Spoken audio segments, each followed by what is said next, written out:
ایک لفظ ہم اکثر غلط لکھا کرتے ہیں جس کو درست کرنا بہت ضروری ہے۔ میں نے کسی بات کے جواب میں انشاءاللہ لکھا تو کسی صاحب نے مجھے کہا لفظ انشاءاللہ نہیں ہوتا، بلکہ یہ انشاءاللہ جس طرح لکھا گیا ہے ایسے ہوتا ہے۔ ان دونوں لفظوں کے معنی الگ الگ ہیں۔ میں ان کی بات پر بہت حیران ہوا۔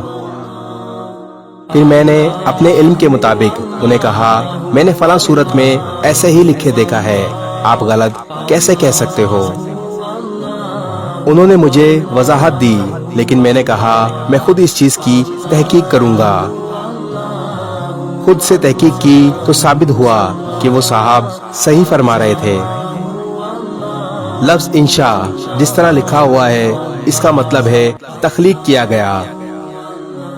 اگر انشاءاللہ جس طرح لکھا ہوا ہے کا مطلب دیکھا جائے تو مطلب بنتا ہے اللہ تخلیق کیا گیا، نعوذ باللہ۔ لفظ انشاءاللہ جس طرح لکھا گیا ہے اس کا مطلب بنتا ہے اگر اللہ نے چاہا۔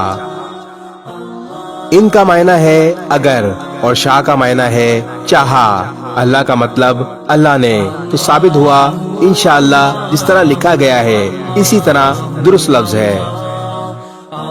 ہم اکثر یہ غلطی کرتے ہیں، انشاءاللہ جس طرح لکھا گیا ہے لکھتے ہیں، جبکہ درست لفظ انشاءاللہ جس طرح یہاں لکھا گیا ہے یہ درست لفظ ہے۔ جبکہ انگلش میں انشاءاللہ اس طرح لکھا جاتا ہے جس طرح ویڈیو میں دکھایا جا رہا ہے۔ کمنٹ میں انشاءاللہ لکھ کر ویڈیو کو جتنا ہو سکے آگے شیئر کریں، کیونکہ ہو سکتا ہے آپ کے ایک شیئر سے یہ بات کسی کے دل میں اتر جائے۔